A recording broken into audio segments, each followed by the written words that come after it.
O cheiro a óleo queimado e a graxa impregnava cada fibra do fato macaco azul desbotado de João. Um aroma tão familiar para ele como o seu próprio nome. As suas mãos rudes, marcadas por décadas a manusear metal e motores, moviam-se num ritual tão antigo como a sua memória, limpando meticulosamente cada ferramenta, uma por uma, com a mesma atenção aguçada que dedicava a cada carro que passava pela sua oficina. A oficina Auto do João, como declarava a placa gasta na fachada, ocupava a mesma morada em Vila Nova há 25 anos. O edifício de tijolo, com as suas grandes portas de metal e janelas turvas pelo tempo, tinha testemunhado mais do que apenas reparações mecânicas. Tinha visto uma vida inteira dedicada a manter as pessoas em movimento. João conhecia cada fenda nas paredes, cada mancha no chão de cimento, cada som peculiar que o lugar fazia quando o vento soprava forte, tal como soprava agora. O inverno chegara cedo naquele ano, trazendo um frio que parecia capaz de congelar até as memórias. Através das janelas da oficina, agora manchadas por anos de fuligem, João conseguia ver os primeiros flocos de neve a dançar sob o brilho amarelado dos candeeiros de rua. O velho relógio na parede, uma relíquia que o seu pai instalara no dia da inauguração, marcava 19h43. Noutros tempos, a oficina ainda estaria movimentada, com uma fila de carros à espera da sua vez. Agora, os únicos sons, para além do vento, eram o tic-tac constante do relógio e o zumbido irregular do aquecedor no canto. Pelo menos ainda funciona, murmurou para si mesmo, lançando um olhar agradecido ao velho aquecedor. Era uma das poucas coisas na oficina que ainda funcionava corretamente, juntamente com a caixa de ferramentas herdada do pai e a sua teimosa determinação em manter o negócio a funcionar contra todas as probabilidades. João passou a mão pelos cabelos grisalhos, soltando um suspiro que formou uma pequena nuvem no ar gélido. Os seus olhos, que tinham visto milhares de motores a regressar à vida sob os seus cuidados, desviaram-se para a secretária improvisada que servia de escritório. Uma pilha de contas ali empilhada como uma torre de cartas prestes a ruir, 3 avisos do banco, uma fatura de eletricidade em atraso e um aviso final do seu fornecedor de peças. O carimbo vermelho, aviso final, parecia provocá-lo sob a luz fluorescente tremeluzente que, como se estivesse cansada de lutar, piscava esporadicamente. A vila estava a mudar, e não necessariamente para melhor, pelo menos não para os pequenos empresários como ele. Grandes cadeias de oficinas de reparação automóvel tinham vindo a abrir, uma após outra, com fachadas brilhantes, equipamento moderno e promoções tentadoras, prometendo diagnósticos computadorizados e garantias alargadas. As suas instalações reluzentes faziam a oficina de João parecer uma relíquia de um tempo esquecido, um dinossauro a lutar pela sobrevivência na era digital. O computador no canto, a sua única concessão significativa à modernidade, comprado em segunda mão há 3 anos, após muita insistência do seu sobrinho, exibia números que não mentiam. As folhas de cálculo que Marco, o seu sobrinho, lhe ensinara a usar, revelavam uma verdade cruel. Em 6 meses, talvez menos, teria de fechar as portas se algo não mudasse drasticamente. Amanhã será melhor, murmurou, repetindo a sua frase habitual, embora se tornasse cada vez mais difícil de acreditar. Era algo que o seu pai dizia muitas vezes, mesmo nos tempos mais difíceis, mesmo quando os clientes eram escassos e as contas se acumulavam. João guardou a última das suas ferramentas, no armário de metal, cada uma no seu lugar designado, um hábito que mantinha desde que aprendera o ofício. O velho Pedro sempre dizia que uma oficina bem organizada era o reflexo de um mecânico competente. A memória do seu pai trouxe um sorriso melancólico aos seus lábios. Pedro construíra esta oficina do zero, transformando um armazém abandonado num dos estabelecimentos mais reputados da região. Nessa altura, Vila Nova ainda era um lugar onde as pessoas se conheciam pelo nome, onde um aperto de mão valia mais do que um contrato e onde a palavra de um homem era o seu maior vínculo. João ainda se lembrava vividamente do dia em que o pai lhe entregou as chaves da oficina, pouco antes de se reformar. Os dedos de Pedro, tão calejados na altura como os de João eram agora, tremeram ligeiramente enquanto ele segurava o porta-chaves. "Toma bem conta dela, filho", foram as suas palavras. "Não é apenas uma oficina, é onde ajudamos as pessoas a continuar a sua jornada." Pedro faleceu 2 anos depois, mas João sempre sentiu a sua presença ali, nas ferramentas que ainda usava, nos conselhos que seguia e na forma como tratava cada cliente como se fosse da família. O vento lá fora intensificou-se, fazendo as velhas janelas chocalhar nas suas molduras. João vestiu o seu casaco gasto, um presente de um Natal distante, quando ainda era casado.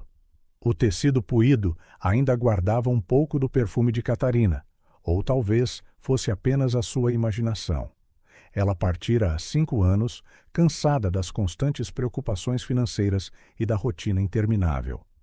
"Amas mais essa oficina do que a mim", foram as suas últimas palavras antes de partir para Cascais com um vendedor de seguros que prometia estabilidade e conforto. João nunca a culpou. Talvez ela tivesse razão. A oficina tinha sido toda a sua vida, o seu primeiro e último pensamento de cada dia. Quantas noites de aniversário tinha ele perdido por causa da emergência de um cliente? Quantos fins de semana tinha sacrificado para terminar trabalhos urgentes? Quantos planos tinham sido adiados porque todo o dinheiro extra tinha de ser reinvestido no negócio? A neve caía mais intensamente quando ele finalmente fechou a loja. O céu estava completamente escuro, transformando a vila num labirinto de sombras pontilhadas pelo brilho amarelo dos candeeiros de rua. Em vez de ir diretamente para casa, como habitualmente fazia, algo o compeliu a dar uma volta pela vila. Talvez fosse a solidão que se sentia mais pesada em noites como esta, ou talvez fosse um pressentimento que ele ainda não conseguia nomear. O seu velho Ford Escort, que ele mantinha a funcionar mais por teimosia do que por praticidade, protestou quando ele rodou a chave na ignição. O motor tossiu 2 vezes antes de pegar, enviando vibrações familiares através do volante gasto. João conhecia cada som e cada estremecimento daquele carro tão bem como a sua própria respiração. Era mais do que transporte. Era um companheiro silencioso nas suas jornadas solitárias. O aquecedor demorou alguns minutos a começar a funcionar, tempo suficiente para o frio se infiltrar por todas as frestas do carro. João ajustou o espelho retrovisor, notando as novas rugas que se formavam à volta dos seus olhos. Quando é que ele tinha envelhecido tanto? Parecia que fora ontem que ele era aquele jovem mecânico ansioso a receber as chaves da oficina do seu pai. As ruas estavam quase desertas àquela hora, transformadas em corredores brancos pela neve implacável. Os faróis do Escort rasgavam a escuridão, revelando uma vila que parecia quase irreconhecível sob o manto do inverno. João conduzia devagar, os seus pensamentos a vaguear entre memórias do passado e as preocupações iminentes sobre o seu futuro incerto. Passou pela antiga fábrica de tecidos, agora abandonada, as suas janelas partidas como olhos vazios a encarar a noite. Quantas vezes ele reparara os caminhões que entravam e saíam dali, carregados de tecidos enviados para todo o país. Lembrava-se do ruído das máquinas, do vai-vem dos trabalhadores, do cheiro a algodão no ar. Agora, apenas pombos e gatos vadios vagueavam pelas suas ruínas, e o silêncio era quebrado apenas pelo vento a uivar através das paredes descascadas. A vila estava cheia de lugares como aquele, negócios que tinham fechado, sonhos que tinham morrido, vidas que se tinham mudado para outro lado. A antiga bomba de gasolina do Renato, onde João costumava tomar café nas manhãs de domingo, tinha agora uma placa de vende-se pendurada no seu portão enferrujado. Outro negócio de família engolido por modernas estações de autoatendimento, onde se podia abastecer sem falar com uma alma. O rádio crepitava, captando apenas fragmentos de música e conversas distantes. Mesmo assim, João deixou-o ligado. O ruído era melhor do que o silêncio total, melhor do que os pensamentos que o assombravam em noites como estas. A queda de neve intensificou-se, formando uma cortina branca que reduzia a visibilidade. Ele devia mesmo ter ido para casa, mas algo o mantinha na estrada, uma inquietação que não conseguia explicar. Foi então que os seus faróis captaram algo invulgar no passeio. A princípio, parecia apenas uma sombra mais densa entre as árvores que ladeavam a rua, mas à medida que se aproximava, a forma assumiu contornos mais definidos. João abrandou, o seu coração inexplicavelmente a acelerar. Duas figuras destacavam-se contra a escuridão, uma de tamanho adulto e a outra mais pequena, claramente uma mulher e uma criança. Estavam parcialmente abrigadas por um guarda-chuva que parecia prestes a ser destruído pelo vento. Duas pequenas malas de viagem repousavam ao lado delas, completando a cena surreal. A neve caía impiedosamente sobre elas, tornando os seus contornos quase etéreos sob a fraca luz dos candeeiros. João passou devagar, observando pelo espelho retrovisor. A neve caía ainda com mais força e a temperatura continuava a descer. O visor do carro marcava 3 graus. O seu pequeno apartamento esperava-o com o seu aquecedor inconstante e a sua solidão familiar. Teria sido mais seguro continuar, ignorar a cena como tantos outros condutores provavelmente tinham feito naquela noite. No entanto, algo naquela visão comoveu-o profundamente. Talvez a vulnerabilidade evidente daquelas duas figuras, ou talvez porque ele próprio conhecia demasiado bem o peso da solidão. Travou suavemente, vendo as suas luzes traseiras refletirem-se na neve a cair. "Deus me ajude", murmurou, engatando a marcha atrás. O Escort recuou lentamente, as suas luzes traseiras vermelhas a colorir os flocos de neve. As duas figuras permaneceram imóveis, como se estivessem congeladas no tempo. João estacionou junto ao passeio, o seu coração a bater contra as costelas.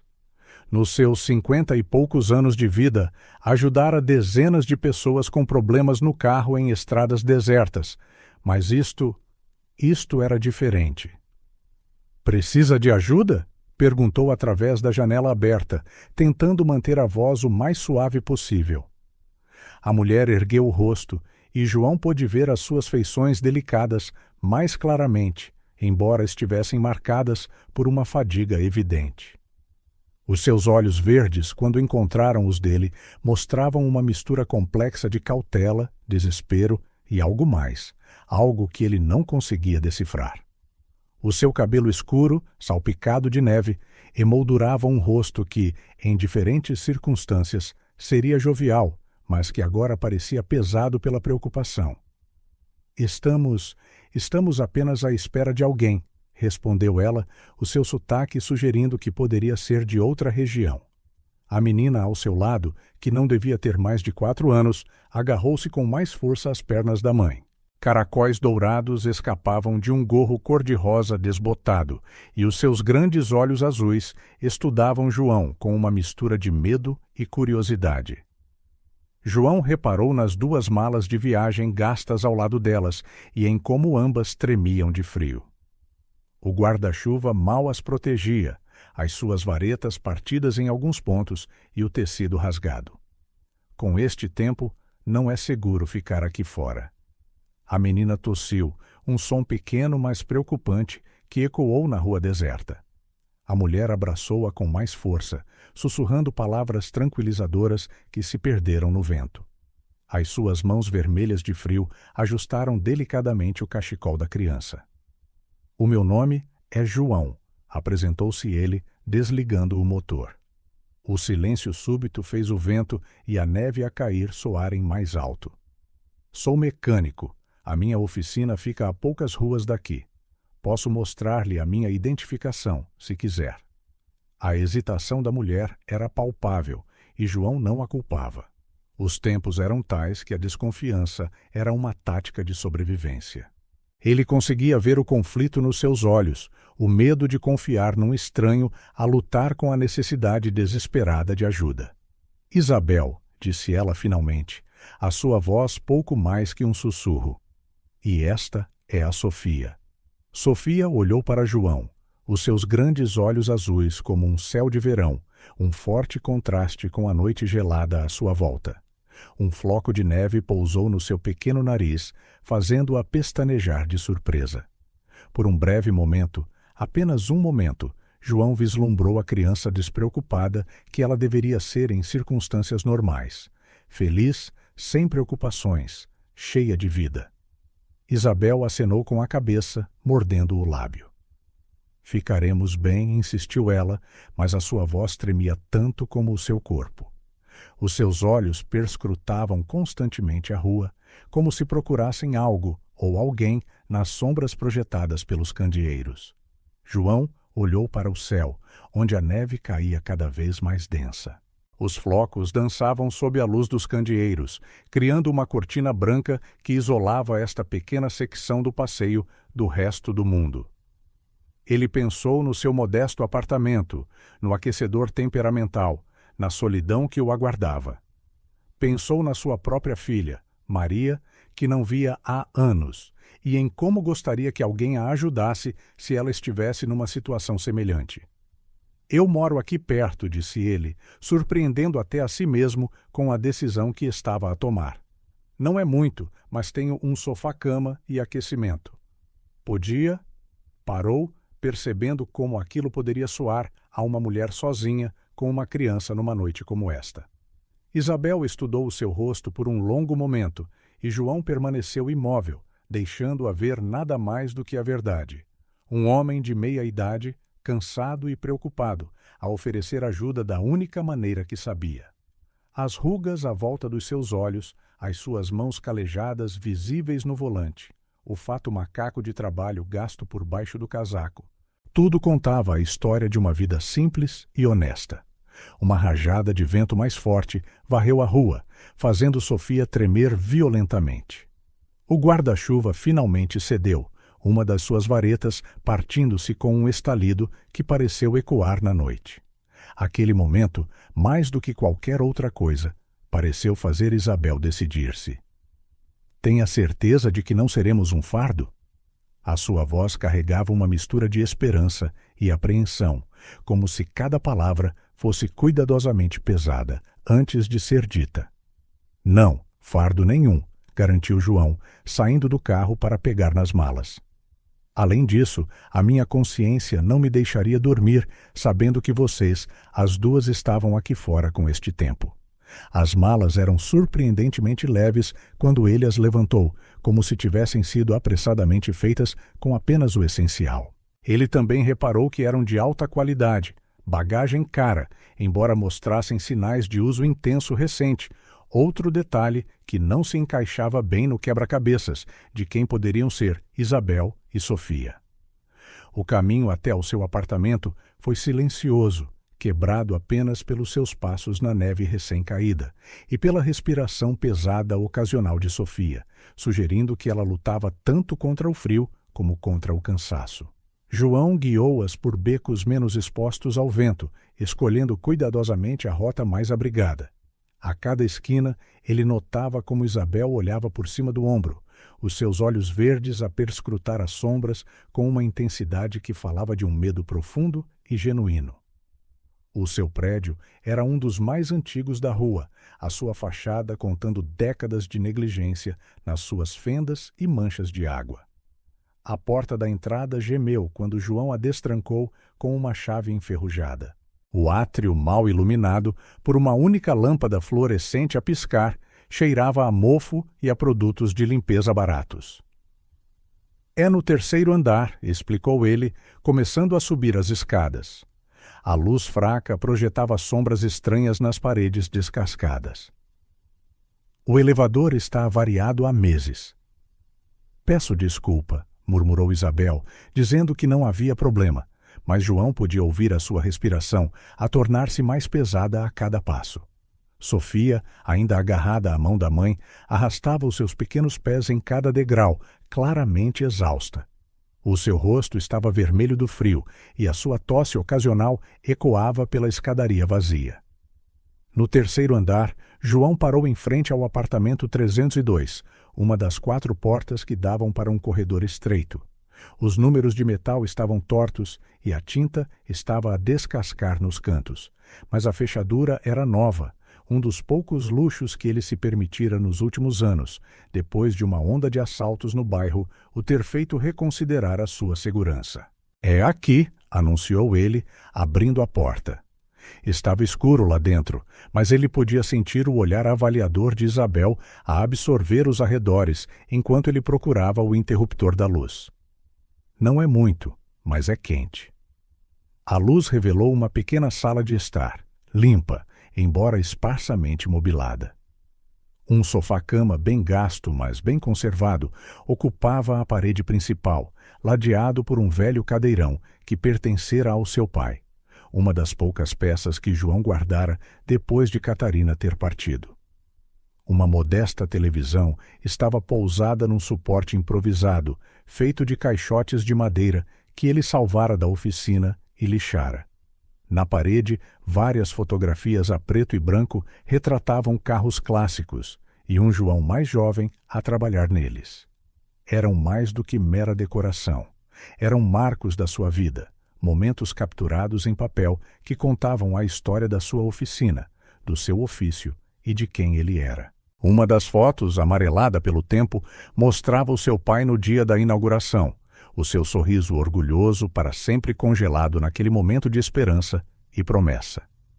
"Não queremos incomodar", começou Isabel, mas o seu estômago traiu-a com um ronco audível, fazendo Sofia rir, o primeiro som verdadeiramente infantil que João ouvira dela. João sorriu, sentindo um calor no peito com aquela pequena centelha de normalidade. "Não é incômodo nenhum. Sofia, gostas de sopa de legumes?" Sofia acenou timidamente com a cabeça, ainda sem largar a mão da mãe, embora os seus olhos seguissem os movimentos de João com evidente curiosidade. Ele reparou que ela agarrava uma pequena boneca de pano ao peito, gasta de tanto brincar, as suas feições bordadas quase desvanecidas. Em breve, o apartamento encheu-se com o aroma reconfortante da sopa a ferver no fogão, uma receita simples que a sua mãe lhe ensinara anos antes, quando ele estava a aprender a viver sozinho após a morte do pai. Os ingredientes eram básicos: legumes, um pouco de carne, temperos comuns, mas havia algo na preparação que sempre trazia consolo, como se cada colherada carregasse um pouco do amor maternal do qual ele sentia falta há tanto tempo. Enquanto a sopa aquecia, João preparou o sofá-cama com lençóis limpos que cheiravam a amaciador e reservou cobertores extra que guardava para as noites mais frias. Ele também encontrou uma t-shirt velha que poderia servir de camisa de noite para Sofia. Era simples, mas limpa e macia de tanto uso. Por um momento, segurou-a nas mãos, lembrando-se da sua própria filha a usar algo semelhante em noites como esta, há tanto tempo. Maria teria quase 20 anos agora. A última vez que a vira fora no seu 15º aniversário, uma visita breve e desconfortável numa pastelaria em Cascais. Catarina estava lá também, claro, com o seu novo marido, o vendedor de seguros que lhe prometera uma vida que João nunca poderia proporcionar. Maria mal o olhou nos olhos nesse dia, respondendo às suas perguntas com monossílabos educados, mas distantes. Desde então, o contacto deles limitara-se a postais de boas festas e a uma mensagem de texto ocasional em datas especiais. O borbulhar da sopa trouxe-o de volta ao presente. Ele serviu 3 tigelas, colocando-as na sua pequena mesa de cozinha, juntamente com um pouco de pão, que, embora não fosse fresco, ainda era bom quando aquecido. O vapor subia das tigelas, embaciando a janela que dava para uma rua, agora completamente branca de neve.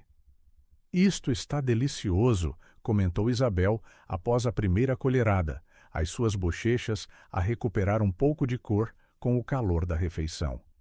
As suas mãos ainda tremiam ligeiramente enquanto segurava a colher, mas os seus olhos tinham perdido parte daquela tensão constante que ele vira quando as encontrou. Sofia comia com avidez, como se não tivesse uma refeição quente há dias. Entre colheradas, lançava olhares curiosos a João, que fingia não notar, dando-lhe espaço para se sentir mais à vontade. Havia algo nos seus gestos que o lembrava de Maria naquela idade. A mesma maneira de soprar a sopa quente, a mesma maneira de limpar a boca com as costas da mão quando pensava que ninguém estava a ver. Estamos a caminho do porto, disse Isabel de repente, como se sentisse a necessidade de se explicar. A sua voz tentava soar casual, mas havia uma tensão subjacente que João não deixou de notar. Tivemos um problema com a nossa ligação. João acenou com a cabeça, sem a pressionar por detalhes. Algo na forma como ela disse problema sugeria uma história muito mais complexa, talvez dolorosa. Anos a consertar carros tinham-no ensinado que, por vezes, as pessoas precisavam de compreensão silenciosa, mais do que de perguntas bem-intencionadas.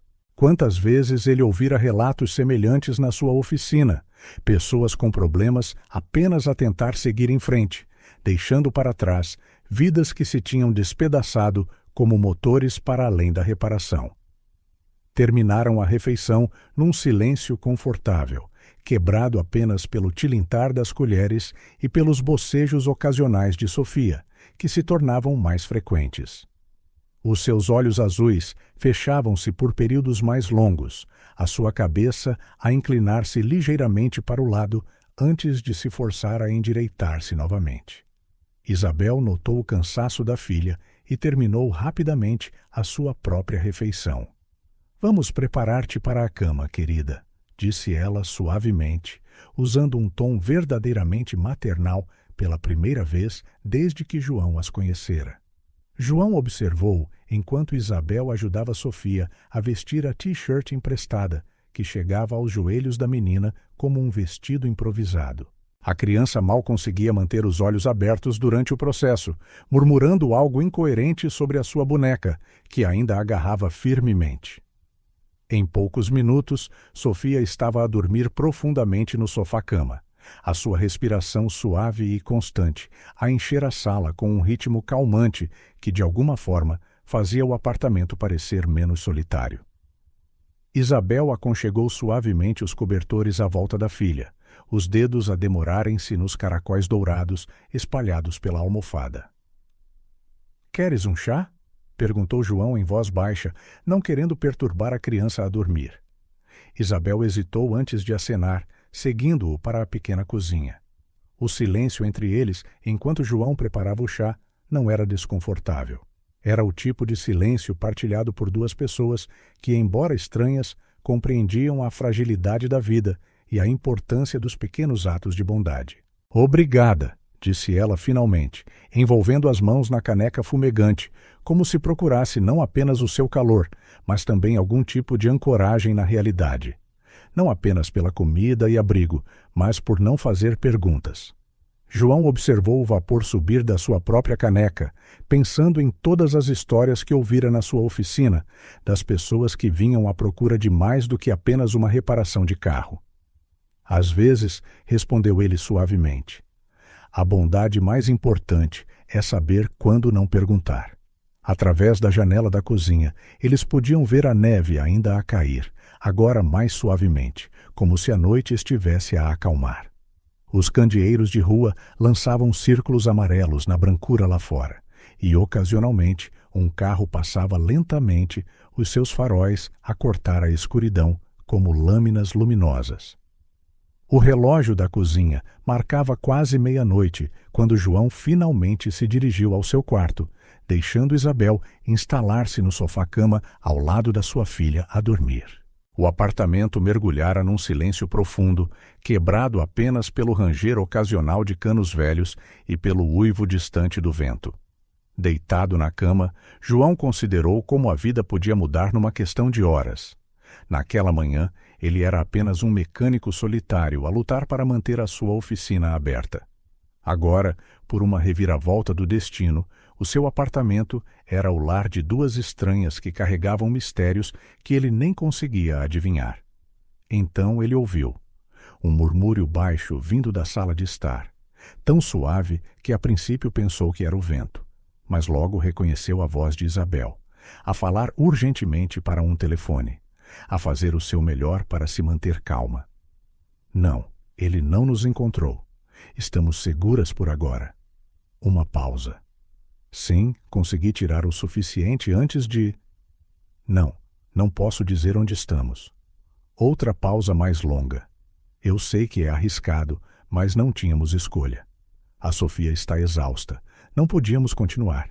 João tentou não ouvir mais, virando-se na cama e cobrindo a cabeça com a almofada.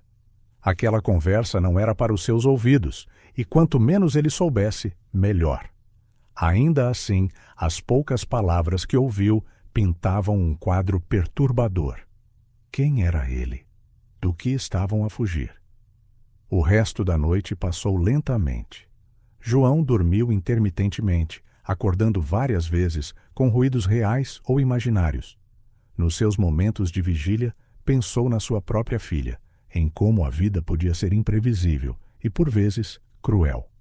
O que poderia ter acontecido para forçar Isabel a fugir numa noite de inverno com uma criança pequena? A madrugada chegou com um céu surpreendentemente limpo. A neve parara durante a noite, deixando Vila Nova coberta por um branco imaculado. João acordou com o som de movimento na cozinha, passos suaves, o tilintar de chávenas, vozes baixas. Quando saiu do seu quarto, encontrou Isabel e Sofia já vestidas e prontas, as suas pequenas malas junto à porta. A cozinha estava impecável, o sofá-cama arrumado como se ninguém tivesse dormido ali. Precisamos de ir, disse Isabel no momento em que o viu, o seu tom amável, mas decidido. Já tomamos demasiado da sua bondade. Sofia, mais desperta agora e menos tímida do que na noite anterior, correu para abraçar as suas pernas. Obrigada pelo jantar, tio João, disse ela com a sua vozinha, fazendo o seu coração apertar. Não precisam de se apressar, respondeu João, notando que elas tinham lavado não só a louça do pequeno almoço, mas também as panelas da noite anterior. Eu podia levar-vos à estação de autocarros, se quiserem. É muito gentil da sua parte, interrompeu Isabel, segurando a mão da filha. Mas já chamamos um táxi. É melhor assim. Os seus olhos evitavam os dele, como se ela tivesse medo que ele pudesse ler neles segredos que tinham de permanecer ocultos. João reparou que as mãos dela tremiam ligeiramente enquanto ajustava o casaco de Sofia. Havia algo na sua maneira que sugeria urgência, uma necessidade de partir antes. Mas antes de quê? Leve pelo menos isto, insistiu ele, tirando algumas notas da sua carteira. Não era muito, ele próprio estava com dificuldades, mas não podia deixá-las ir de mãos vazias. Não, por favor, recusou Isabel firmemente, olhando-o nos olhos finalmente. Já fez mais do que o suficiente. Ela hesitou, como se ponderasse as suas próximas palavras cuidadosamente. Ainda existem pessoas boas neste mundo, João. O Senhor é uma delas. Uma buzina soou lá de baixo, o táxi chegara. Isabel agarrou nas malas com uma rapidez praticada, enquanto Sofia se agarrava à sua inseparável boneca. Em minutos, estavam a descer as escadas, os seus passos a ecoar na escadaria vazia. João seguiu-as até a entrada do prédio, observando enquanto entravam no táxi. Através da janela do carro, Sofia acenou, o seu pequeno rosto iluminado por um sorriso que, por um momento, dissipou todas as sombras da noite anterior. Isabel simplesmente acenou com a cabeça, os seus olhos verdes a encontrar os dele uma última vez, um olhar que transmitia mais gratidão do que as palavras poderiam expressar. O táxi afastou-se, desaparecendo na esquina e levando consigo os seus passageiros misteriosos. A neve da noite anterior já começava a derreter sob o sol da manhã, escorrendo para as sarjetas. A vila estava a acordar lentamente, retomando a sua rotina como se nada de extraordinário tivesse acontecido. Mas algo extraordinário tinha acontecido, pensou João enquanto subia de volta para o seu apartamento. Numa noite de inverno comum, por apenas um breve momento, a sua vida solitária entrelaçara-se com as vidas de duas fugitivas, de que ou de quem ele provavelmente nunca saberia. Ao entrar em casa, viu algo na mesa da cozinha. Um desenho feito por Sofia num pedaço de papel. Mostrava uma casa simples, com 3 figuras sorridentes à frente. Uma alta, presumivelmente ele, e 2 mais pequenas, claramente Isabel e Sofia. No canto, em letras infantis cuidadosamente traçadas, lia-se: Para o tio João, com amor. João pegou no desenho com cuidado, um sorriso agridoce nos lábios, enquanto o prendia no frigorífico com um ímã. Os seus olhos caíram sobre o relógio. Em 2 horas, teria de abrir a oficina e enfrentar mais um dia de preocupações financeiras e incerteza. Mas algo mudara. A solidão que antes parecia sufocante estava agora suavizada por uma nova perspectiva. As suas próprias lutas pareciam menores em comparação com os mistérios e medos que Isabel e Sofia carregavam. O som de um carro a passar lentamente lá fora chamou a sua atenção. Era um veículo escuro com vidros fumados, diferente do táxi que levara as suas convidadas. O condutor abrandou ao passar pelo prédio e, por um momento, João sentiu um arrepio percorrer-lhe a espinha. Observando o carro desaparecer à distância, João não podia imaginar que a fria noite de inverno era apenas o começo, que o seu ato de bondade, aparentemente simples e isolado, era, na verdade, o primeiro capítulo de uma história muito maior. Uma história que lhe mostraria que, por vezes, os anjos não vêm com asas e auréolas, mas com malas de viagem maltratadas e olhos assustados à procura de abrigo de tempestades literais e metafóricas. O relógio continuou o seu tic-tac constante, marcando o início de um novo dia. Mas para João era mais do que isso. Era o começo de algo novo, mesmo que ele ainda não soubesse o que. Segurando o desenho de Sofia como um talismã de esperança, preparou-se para enfrentar mais um dia na oficina, levando consigo o mistério daquela noite de inverno e a certeza de que, por vezes, os maiores presentes chegam disfarçados de encontros fortuitos numa tempestade de neve. A oficina parecia mais silenciosa do que o habitual naquela tarde. O desenho de Sofia, que João trouxera de casa e discretamente prendera num canto da sua secretária, era o único ponto luminoso entre as ferramentas cuidadosamente alinhadas e a pilha de contas em atraso. 3 dias tinham passado desde que abrigara Isabel e a sua filha, mas a memória delas ainda era tão vívida como o aroma da sopa no seu apartamento. Aviso final, murmurou ele, passando os dedos calejados sobre o carimbo vermelho que marcava mais uma conta por pagar. O banco ligara naquela manhã, a voz do gerente a oscilar entre uma simpatia ensaiada e uma firmeza profissional. Os números não mentiam. Em questão de semanas, talvez dias, teria de tomar uma decisão final sobre o futuro da oficina. O último cliente do dia saíra à meia hora, deixando para trás o pagamento de uma pequena reparação que mal cobria o custo das peças. João olhou para a nota amarrotada na sua mão, perguntando-se quanto mais tempo conseguiria manter as portas abertas e continuar o legado que o seu pai construíra com tanto suor. A campainha da porta sobressaltou-o dos seus pensamentos. Por um breve e absurdo momento, o seu coração acelerou, pensando em Isabel e Sofia, mas a figura que entrou não podia ser mais diferente. Um homem alto, impecavelmente vestido, num fato cinzento que provavelmente custava mais do que todo o equipamento da oficina combinado. — O senhor João Moreira? Perguntou o homem, o seu tom educado carregando o sotaque refinado de uma cidade grande. Ele segurava uma pasta de couro italiano, completando a imagem de sofisticação que parecia deslocada no meio da graxa e das ferramentas. — Sim, respondeu João automaticamente, limpando as mãos no pano que sempre guardava no bolso do fato macaco. Uma mancha de óleo na sua bochecha fê-lo subitamente consciente da sua própria aparência. Felipe Loureiro, da Loureiro em Associados, de Lisboa, apresentou-se o homem, oferecendo um cartão de visita tão elegante como o seu traje. Estou aqui por um assunto da máxima importância para discutir consigo. João indicou a única cadeira livre na pequena área administrativa, limpando rapidamente algumas faturas da secretária improvisada. Marco sentou-se com a graça praticada de alguém acostumado a ambientes muito mais refinados. Senhor Moreira, estou aqui como representante legal de um cliente que deseja permanecer anônimo, começou ele, abrindo a pasta e retirando alguns documentos. Este cliente expressou o desejo de fazer uma doação substancial ao seu estabelecimento. João piscou os olhos, certo de que ouvira mal. Uma doação?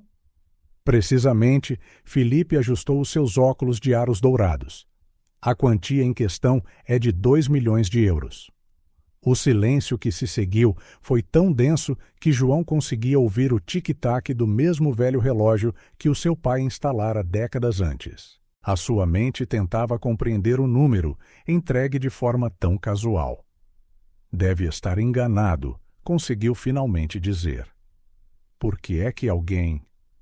Não há engano, senhor Moreira, interrompeu Felipe gentilmente, deslizando um documento pela secretária. Toda a papelada está em ordem.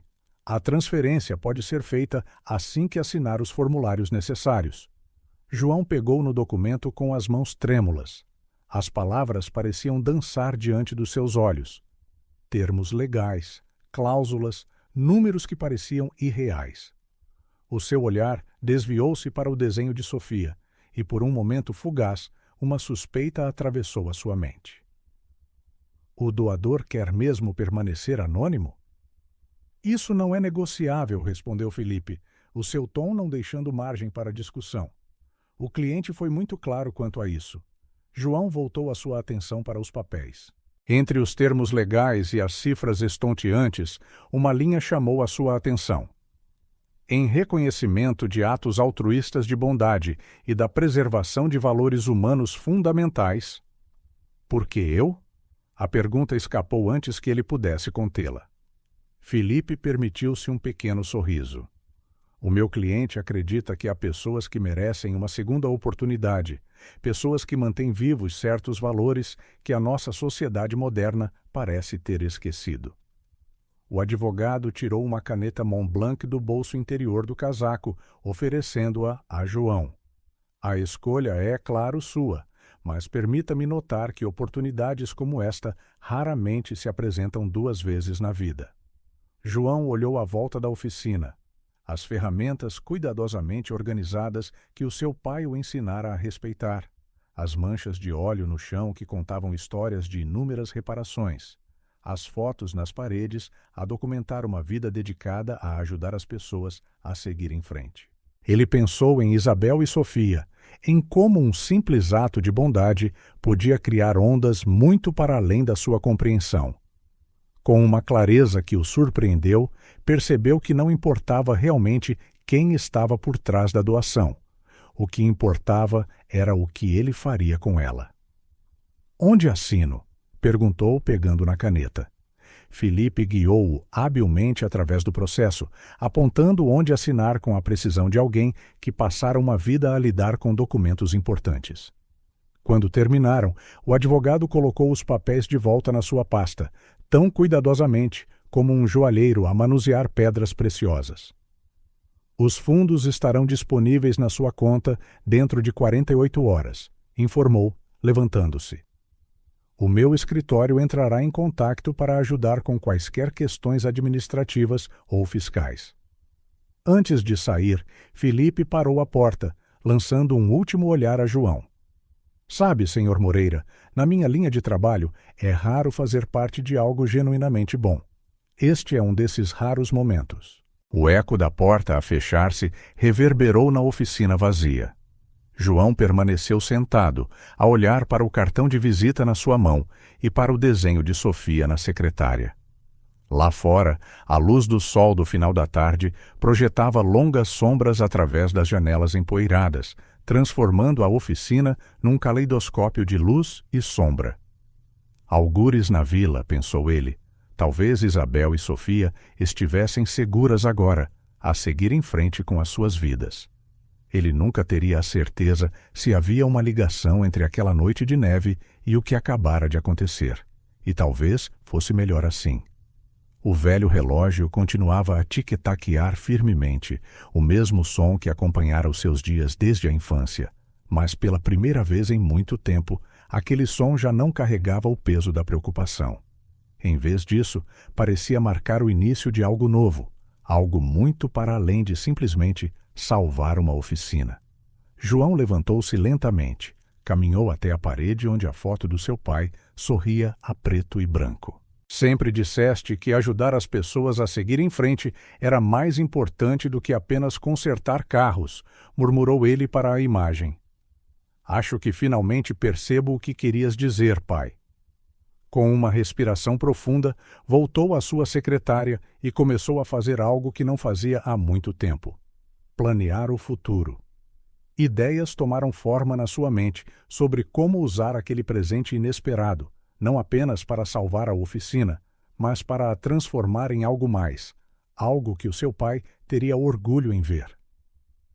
O desenho de Sofia permanecia silenciosamente no canto da secretária, as suas figuras sorridentes a testemunhar o momento em que a vida de um mecânico solitário mudou para sempre.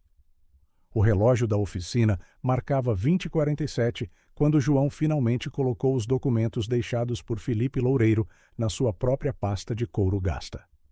As suas mãos, calejadas por décadas de trabalho mecânico, tremeram ligeiramente ao fechar o fecho de metal.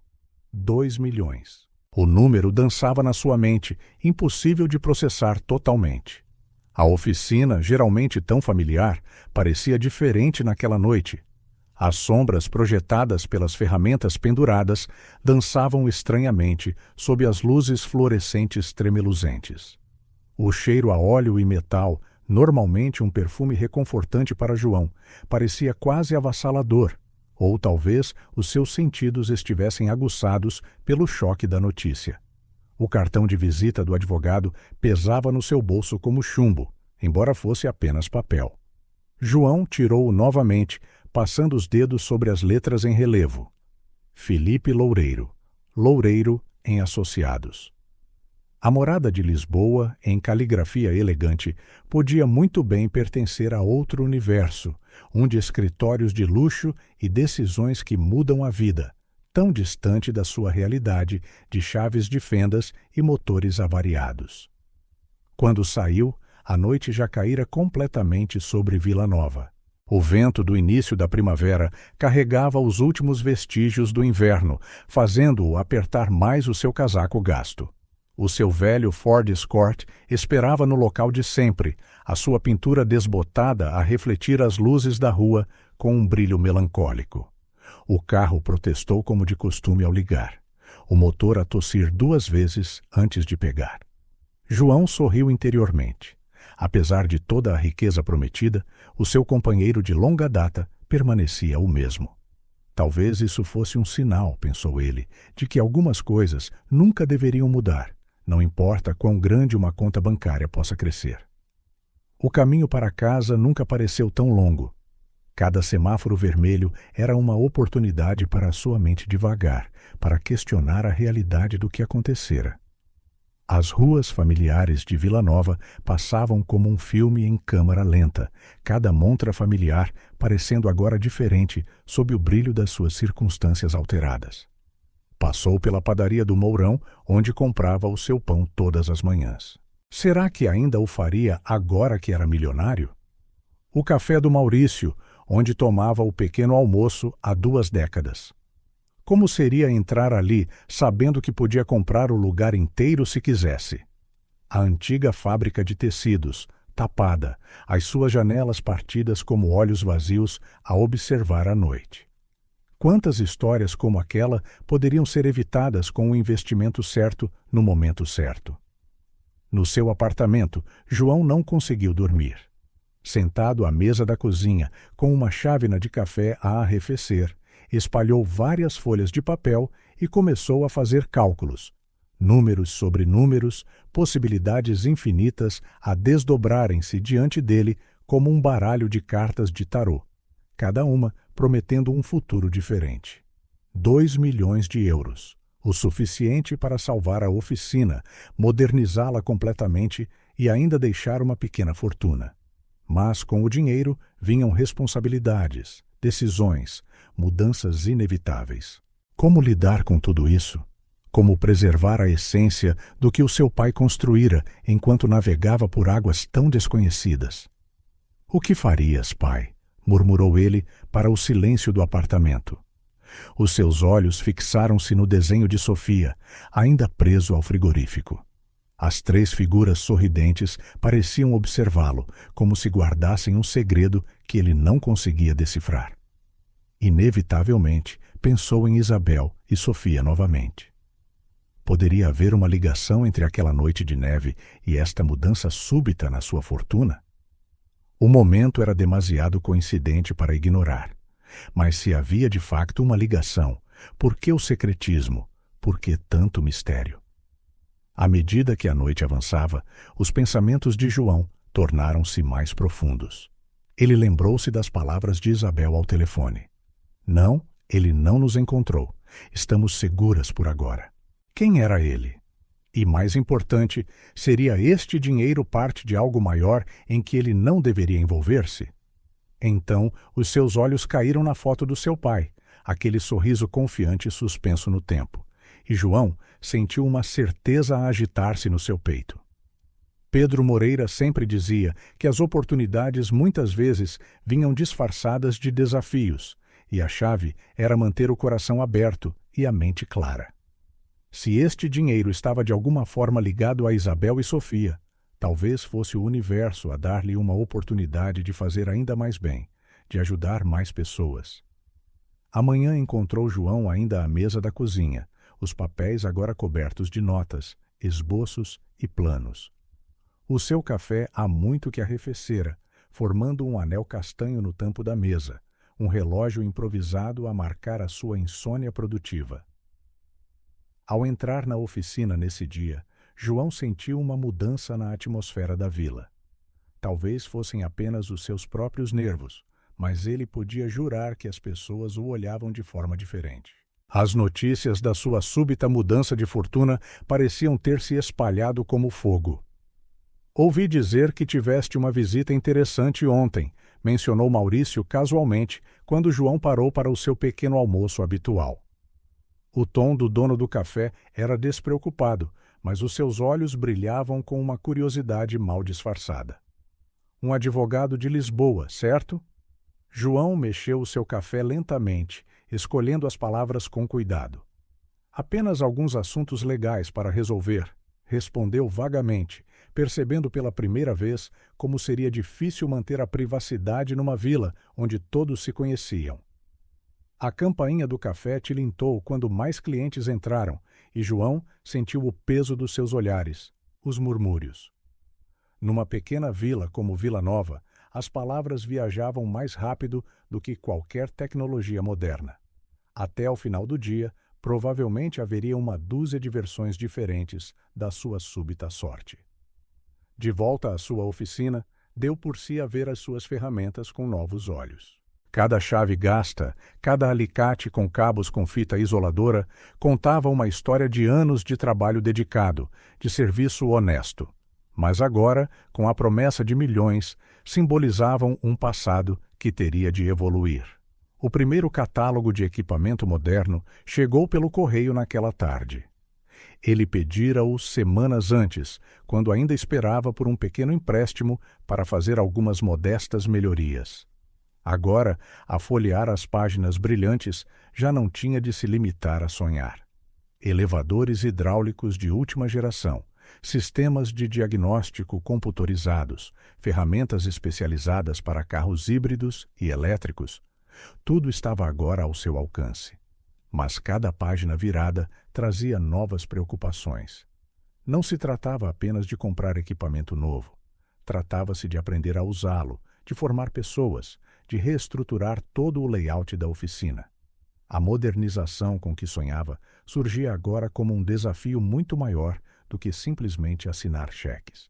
Precisamos de começar devagar, disse a si mesmo, marcando os itens mais urgentes com um lápis.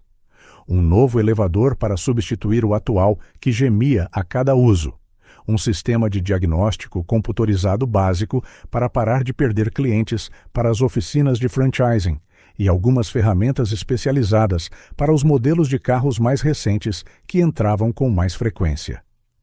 Durante essa revisão meticulosa, a primeira proposta chegou. Um fornecedor de peças que nunca se dera ao trabalho de trabalhar com a sua pequena oficina oferecia agora condições especiais, descontos extraordinários, prazos alargados. O representante, no seu fato à medida e com um sorriso comercial, agia como se fossem amigos de longa data. Pense nisto como um investimento mútuo no nosso futuro, Sr. Moreira, disse o homem, deslizando uma proposta de contrato pela secretária. Agora que está a expandir os seus horizontes. O tom condescendente não escapou a João. Era o mesmo tom que estes representantes tinham usado durante anos para o ignorar, dizendo que a sua oficina era demasiado pequena para justificar atenção. Agora, atraídos pelo cheiro do dinheiro, chegavam como abelhas ao mel. João pegou no contrato nas suas mãos calejadas, lendo cada linha com o mesmo cuidado que usava para diagnosticar um motor problemático. Os termos pareciam bons, demasiado bons. Escondidas entre os parágrafos técnicos estavam cláusulas sobre exclusividade, penalidades ocultas que pareciam inócuas, mas tinham dentes. Vou precisar de algum tempo para rever isto, disse ele, devolvendo o documento. O representante não conseguiu esconder totalmente a sua desilusão, esperando claramente uma assinatura imediata, mas talvez imaginando que a riqueza súbita de João tivesse embotado o seu bom senso. As semanas seguintes trouxeram um fluxo constante de vendedores, representantes e consultores de todos os tipos. Cada um tinha uma proposta diferente, uma ideia revolucionária ou um plano infalível para transformar a oficina Alto do João numa potência nacional. Alguns chegavam em carros de luxo, outros carregando pastas repletas de gráficos coloridos e projeções otimistas. Um deles, um jovem consultor de negócios com um MBA recém-cunhado e um sotaque citadino cuidadosamente trabalhado, passou 2 horas a explicar como João podia transformar a sua oficina numa franquia nacional. Poderia ter 50, talvez 100 locais em 5 anos, declarou ele, a transbordar de entusiasmo pelos números que visionava na sua própria conta bancária. Padronizaríamos tudo, criaríamos uma marca forte, expandiríamos para outras cidades. João ouviu pacientemente, tal como ouvira os problemas dos clientes durante anos, mas algo dentro dele o tornava cauteloso. As palavras do seu pai ecoavam na sua memória. Um mecânico honesto vale mais do que uma oficina cheia de ferramentas brilhantes. Foi durante uma dessas visitas que o primeiro sinal tangível de mudança chegou à oficina. Um grande caminhão estacionou lá fora, numa manhã de terça-feira, a entregar o novo elevador hidráulico que João encomendara. A instalação atraiu uma pequena multidão de curiosos, vizinhos, antigos clientes, até alguns concorrentes a observar à distância com expressões inescrutáveis. É verdade que vais transformar isto numa franquia? Perguntou alguém na multidão, enquanto os técnicos montavam o equipamento. Ouvi dizer que ele vai demolir tudo para construir um lugar novo, disse outro. Deve haver um grande grupo de investidores por trás disto, hein? João simplesmente sorriu e abanou a cabeça, concentrando-se na instalação para garantir que tudo era feito corretamente. O novo elevador era apenas o começo. Ele já encomendara um sistema de diagnóstico computadorizado e algumas ferramentas especializadas. No entanto, fazia cada compra de forma ponderada, cada mudança planeada, com tanto cuidado como abordaria as reparações de motor mais delicadas.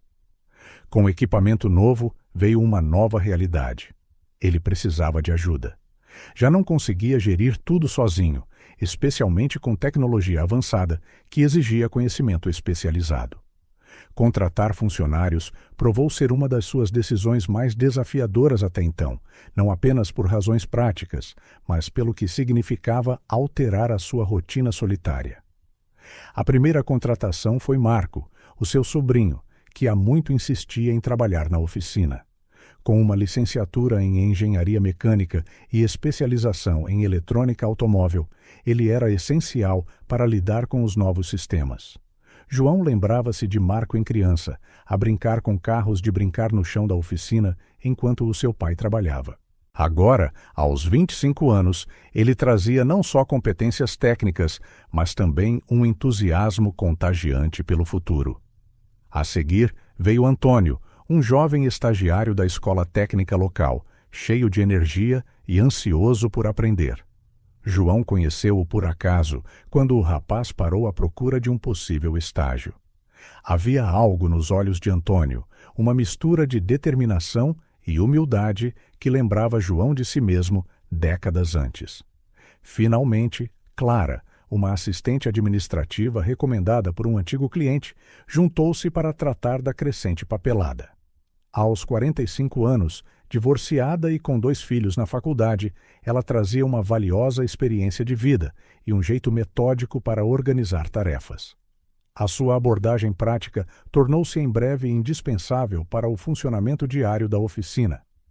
"Estás a mudar toda a aparência desta rua", comentou Maurício algumas semanas depois, quando João passou para o seu café da manhã. De facto, a transformação era óbvia. A fachada da oficina fora renovada, embora João insistisse em manter a placa antiga, apenas restaurando as suas cores. As janelas estavam agora limpas e brilhantes, permitindo aos transeuntes um vislumbre do equipamento novo e reluzente no interior. Mas nem todas as mudanças eram visíveis ou positivas. Com o crescimento vieram os primeiros conflitos. A primavera chegara finalmente à Vila Nova, transformando a vila num mosaico de cores e aromas. As árvores que ladeavam a rua, perto da oficina de João, ostentavam delicadas flores, os seus ramos a balançar suavemente na brisa amena. Era uma manhã como muitas outras, ou assim parecia, até que a campainha da porta soou de uma forma que mudaria tudo mais uma vez. João estava debruçado sobre o novo sistema de diagnóstico, a tentar interpretar um conjunto de códigos de erro particularmente complexos num BMW de último modelo, quando Clara chamou a atenção. "Senhor Moreira, estão aqui 2 clientes a perguntar por si." Algo no tom de Clara fê-lo olhar para cima imediatamente. Ela raramente o interrompia durante um diagnóstico, a menos que fosse verdadeiramente importante. Limpando as mãos no sempre presente pano da oficina, João dirigiu-se para a área de recepção renovada, mas ainda acolhedora. Foi então que o seu coração quase parou. De pé junto ao balcão estavam 2 pessoas que ele nunca esquecera: Isabel e Sofia. Mas já não eram as mesmas da noite em que as acolhera da tempestade. A sua transformação era notável. Isabel usava um elegante fato de saia e casaco azul marinho. O seu cabelo escuro, outrora desgrenhado, agora perfeitamente penteado, emoldurando um rosto que, embora ainda tivesse vestígios de preocupação, irradiava uma nova e calma confiança. Ao seu lado estava Sofia, agora um pouco mais alta, num vestido florido e sapatos de couro brilhantes. Os seus caracóis dourados estavam cuidadosamente presos com uma fita de cetim, e os seus olhos azuis, outrora tão medrosos, agora brilhavam com vitalidade infantil. "Senhor João!" reagiu Sofia primeiro, correndo na sua direção de braços abertos, toda a aparência de formalidade esquecida no seu entusiasmo infantil. João ajoelhou-se para a abraçar, notando que ela ainda carregava a mesma boneca de pano, agora visivelmente restaurada, mas inegavelmente a mesma companheira daquela noite memorável. "Guardaste o meu desenho!" exclamou Sofia, apontando para a parede atrás do balcão, onde o desenho que ela fizera estava agora emoldurado numa moldura simples, mas elegante. "Claro que guardei", respondeu João, a sua voz embargada pela emoção. É uma das minhas posses mais preciosas. Isabel aproximou-se então, o clique dos seus saltos a ecoar no novo chão da oficina. O seu perfume era subtil, mas sofisticado, a um mundo de distância do cheiro a medo e exaustão que a rodeara naquela noite de neve. João, disse ela simplesmente, estendendo a mão.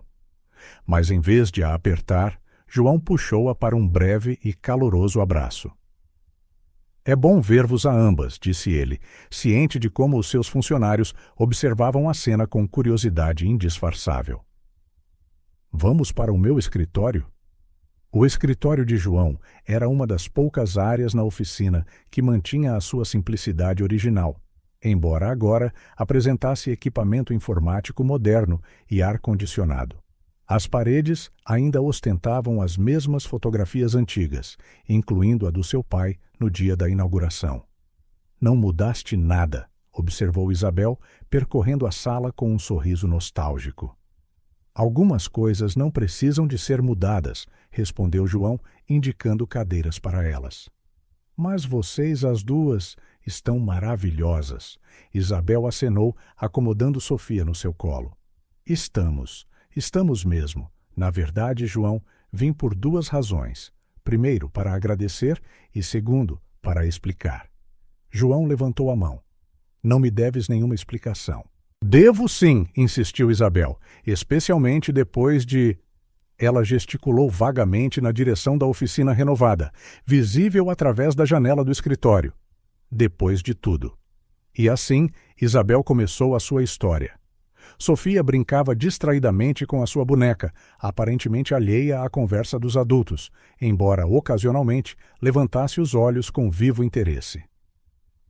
O meu verdadeiro nome é Isabel Castro, começou ela. Sou, ou era, CEO da Castro Tecnologias, uma das maiores empresas de software de cibersegurança do país. Ela fez uma pausa, observando a reação de João. Provavelmente nunca ouviu falar dela, mas os nossos sistemas protegem algumas das maiores corporações da América. João acenou lentamente. O nome Castro soava-lhe vagamente familiar, talvez de um artigo de notícias algures. Há 2 anos, descobri algumas discrepâncias nos nossos livros. A princípio, pensei que eram erros, mas quanto mais investigava, mais percebia que estava a lidar com algo enorme. Isabel baixou a voz, embora estivessem sozinhos. O meu ex-marido, Henrique, que era o CFO, estava envolvido em lavagem de dinheiro em grande escala. Ele usava a nossa empresa como fachada para operações questionáveis. Sofia aninhou-se mais perto da mãe, como se sentisse a tensão nas suas palavras. Isabel acariciou automaticamente o cabelo da filha, o gesto oferecendo conforto tanto a si mesma como a Sofia. Quando confrontei o Henrique, ele não reagiu bem. Ameaçou tirar-me a Sofia, usar as suas ligações para me destruir profissionalmente, legalmente. Ele tinha contactos poderosos, pessoas que fariam qualquer coisa por dinheiro. Ela respirou fundo. Então, fiz a única coisa que podia. Reuni todas as provas que consegui encontrar. Enviei-as para as autoridades através de canais seguros, peguei na Sofia e fugi. João recordou a noite em que as encontrou, de pé na neve, com apenas 2 pequenas malas. Agora fazia sentido o porquê da sua bagagem parecer feita à pressa e o porquê de Isabel olhar constantemente por cima do ombro. Passei meses escondida, continuou ela, a mudar de cidade em cidade, a ficar sob nomes falsos em motéis baratos. O Henrique tinha recursos, pessoas a procurar por nós. Foi assim que acabamos em Vila Nova, naquela noite de neve. O nosso dinheiro estava quase no fim, o carro tinha avariado a quilômetros de distância e a Sofia estava com febre. E então apareceste tu. Como um anjo, disse a mamã, interrompeu Sofia de repente, desviando o olhar da sua boneca. João sentiu as bochechas a aquecer. Eu apenas fiz o que qualquer um faria. Não, abanou a cabeça Isabel enfaticamente. Nem todos abririam a sua casa a 2 estranhas numa noite de inverno. Nem todos ofereceriam ajuda sem perguntas ou exigências. Deste-nos mais do que um teto naquela noite, João. Deste-nos esperança. Ela fez uma pausa, tirando um envelope da sua pasta de couro. As autoridades finalmente agiram com base nas provas que forneci. O Henrique está na prisão, juntamente com vários dos seus associados. A empresa passou por uma remodelação completa e eu retomei o controle há 6 meses. João olhou para o envelope nas mãos dela, uma suspeita a formar-se na sua mente. A doação, disse ele simplesmente. Isabel acenou. Era o mínimo que podia fazer. Quando retomei o controle, um dos meus primeiros atos foi encontrar uma forma de retribuir o que devia, mas tinha de ser discretamente através de intermediários. Ainda havia, e ainda há, pessoas perigosas por aí. 2 milhões de euros é muito mais do que apenas um agradecimento, observou João. É um investimento, corrigiu Isabel. Um investimento em bondade, em decência, em tudo o que tu representas. Olha o que fizeste com ele. Modernizaste o teu negócio, criaste empregos, mantiveste-te fiel aos teus princípios. Provaste que eu tinha razão em acreditar em ti. Sofia escorregou do colo da mãe e vagueou até a parede onde estava a foto do pai de João. Ele parece simpático, disse ela, apontando para a imagem. Era, respondeu João suavemente. Ele ensinou-me tudo o que sei sobre ser um bom mecânico e uma pessoa decente. E honraste esse ensinamento, disse Isabel. Mas não vim aqui apenas para explicar e agradecer. Tenho uma proposta, João. Ela abriu a pasta novamente, tirando outro conjunto de documentos. A Castro Tecnologias está a expandir-se para sistemas de segurança automóvel.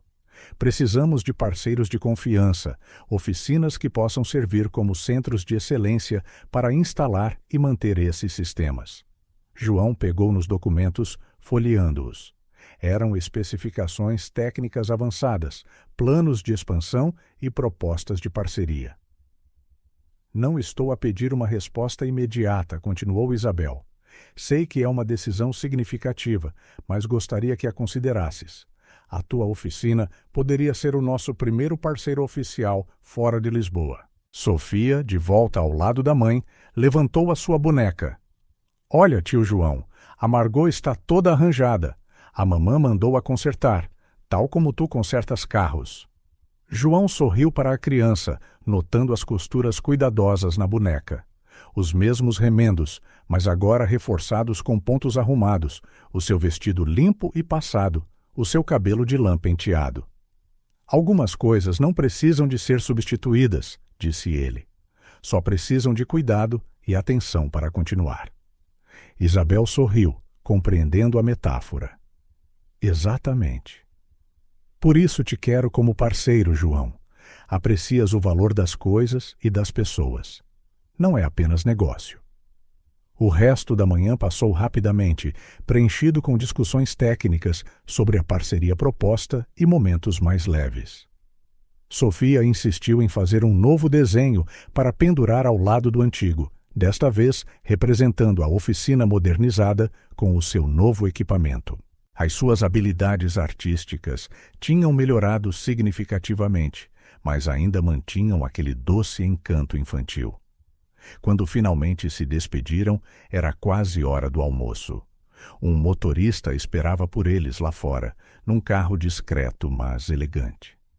Vamos ver-nos mais vezes, prometeu Sofia, dando a João outro abraço. A mamã diz que vamos mudar-nos para perto. Compramos uma casa nos subúrbios, confirmou Isabel com um aceno de cabeça.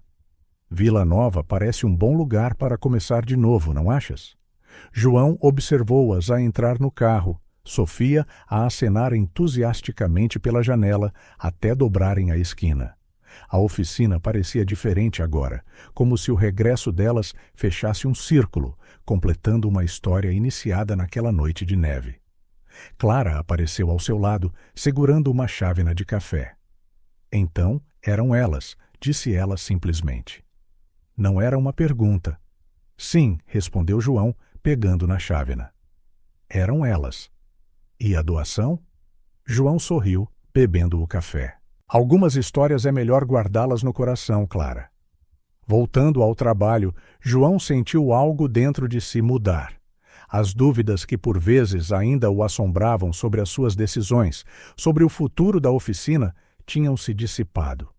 O regresso de Isabel e Sofia não era apenas o fim de um capítulo.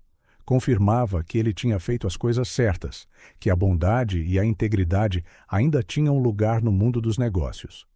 O novo desenho de Sofia logo encontrou o seu lugar ao lado do antigo, na parede da recepção, contando silenciosamente uma história de transformação, não apenas da oficina, mas de todas as vidas que se tinham entrelaçado naquele inverno memorável. E enquanto João voltava a sua atenção para o BMW à espera de diagnóstico, ele sabia que a sua oficina se tornara mais do que apenas um negócio. Era um testemunho vivo de como um simples ato de compaixão podia desencadear ondas de mudança, alcançando muito para além das suas origens. O futuro agora estava diante dele como uma estrada recém-alcatroada, cheia de possibilidades, mas ancorada pelos valores que o guiaram desde sempre. Algures ao longo dessa estrada, ele sabia, haveria mais histórias para contar, mais vidas para tocar, mais razões para acreditar que, por vezes, os maiores milagres começam com os mais pequenos atos de bondade. A primavera continuou a desenrolar-se em Vila Nova, e com ela, uma nova história estava a ser escrita na oficina Alto do João. Uma história de segundas oportunidades, transformação e, acima de tudo, o poder duradouro da bondade humana. O outono chegara à Vila Nova, pintando as árvores em tons de vermelho e dourado. João observava as folhas a dançar ao vento através da janela do seu escritório renovado na oficina, os seus pensamentos a derivar para os eventos extraordinários dos últimos meses. A parceria com a Castro Tecnologias corria bem, trazendo uma energia renovada ao negócio que o seu pai construíra. O telefone tocou, puxando-o da sua reflexão. Era Clara, a sua voz tingida de uma urgência invulgar. — Senhor Moreira, a dona Isabel está aqui. Ela parece transtornada. João franziu o sobrolho. Isabel nunca aparecia sem avisar, especialmente durante o horário de expediente. Por favor, peça-lhe para entrar. Quando Isabel entrou no seu escritório, João sentiu imediatamente que algo estava errado. Ela estava pálida, as suas mãos a apertar a alça da sua pasta de couro nervosamente. Os seus olhos, tipicamente tão seguros e determinados, continham uma sombra de ansiedade que ele não via desde aquela noite de neve. — A Sofia está bem? Foi a sua primeira pergunta, preocupação genuína na sua voz. — Sim, sim, respondeu Isabel rapidamente, sentando-se na cadeira que ele ofereceu. Ela está na escola. Na verdade, João, preciso de falar contigo sobre algo importante, algo que devia ter te contado há muito tempo. João observou enquanto ela abria a pasta com os dedos trêmulos, tirando uma velha pasta amarelada. O logótipo desbotado da empresa na capa fez o seu coração dar um salto. Empresas Castro, um nome que o seu pai mencionara muitas vezes nos seus últimos anos, sempre com uma mistura de amargura e resignação. — Reconheces isto, não reconheces?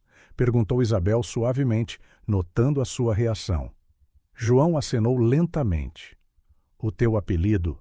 Devia ter feito a ligação antes. Castro, como Ricardo Castro. — O meu pai? Confirmou Isabel, a sua voz carregada de emoção. O homem que construiu um império esmagando pequenos negócios por todo o país. O silêncio que se seguiu foi pesado, mergulhado em décadas de história não contada. João olhou para a foto do seu pai na parede, recordando as noites tardias a vê-lo lutar contra dívidas crescentes e contratos predatórios que estrangulavam o seu sonho. — Não foi mera coincidência que acabei na tua oficina naquela noite, continuou Isabel, abrindo a pasta. Eu procurei por ti, João. O teu nome apareceu numa lista que encontrei nos ficheiros do meu pai depois da sua morte. Ela começou a tirar documentos, contratos antigos, memorandos internos, fotos amareladas. Cada página revelava outra camada de uma estratégia sombria, de manipulação financeira e destruição sistemática de pequenos negócios familiares. O meu pai tinha um método, explicou Isabel, a voz a tremer ligeiramente. Ele identificava negócios familiares bem estabelecidos, em vilas de tamanho médio, lugares com tradição e o respeito da comunidade. Depois, através da sua rede de empresas de fachada, exercia pressão, contratos de fornecimento exclusivos, empréstimos bancários predatórios, concorrência desleal. João levantou um dos documentos, reconhecendo imediatamente a assinatura do seu pai no fundo. Era um contrato de empréstimo de 1995, o ano em que tudo começou a desmoronar para a oficina, com termos que ele sabia serem impossíveis de cumprir. O objetivo final era sempre o mesmo, continuou Isabel.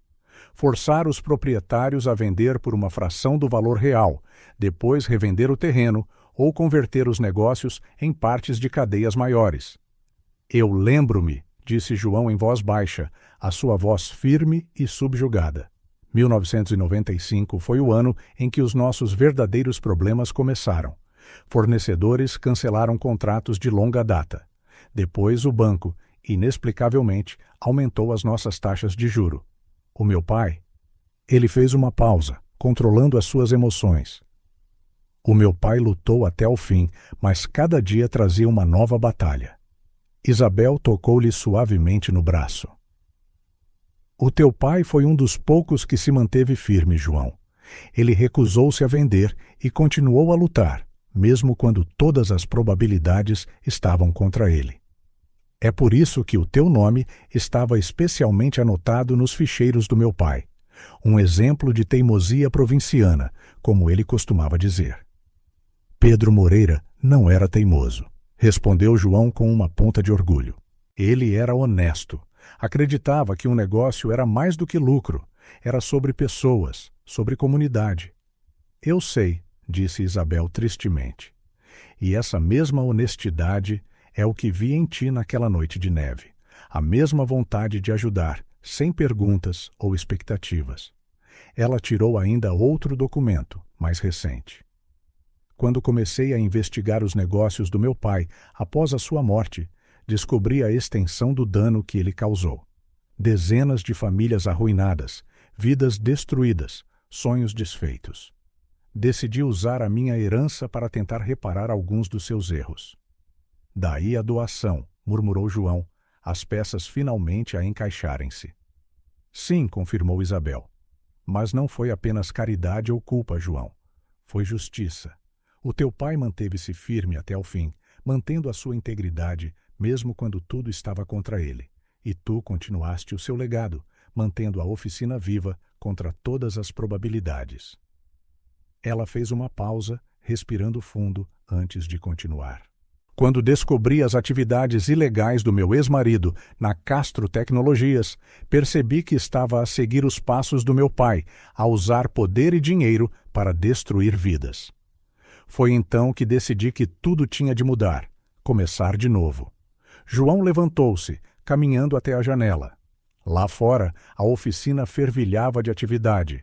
Marco a aconselhar Antônio num diagnóstico complexo. Clara a organizar a papelada no balcão, clientes a entrar e a sair. Um pequeno universo que quase fora destruído pela ganância de um homem. Por que me estás a contar isto agora? Perguntou ele finalmente, virando-se para a encarar. Porque mereces a verdade, respondeu Isabel, levantando-se também. E por quê? Ela hesitou. Porque a Sofia me perguntou sobre o avô dela ontem. Porque nunca falamos dele. Percebi que não posso construir um futuro sobre mentiras, mesmo que sejam mentiras de omissão. Ela aproximou-se da parede que exibia a foto do pai de João. Ricardo Castro morreu sozinho na sua mansão em Lisboa, rodeado de riqueza, mas sem amigos verdadeiros. Pedro Moreira morreu rodeado de respeito e amor, deixando para trás algo que o sobreviveu. Qual dos dois teve realmente sucesso na vida? João ficou em silêncio por um longo momento, absorvendo tudo o que aprendera.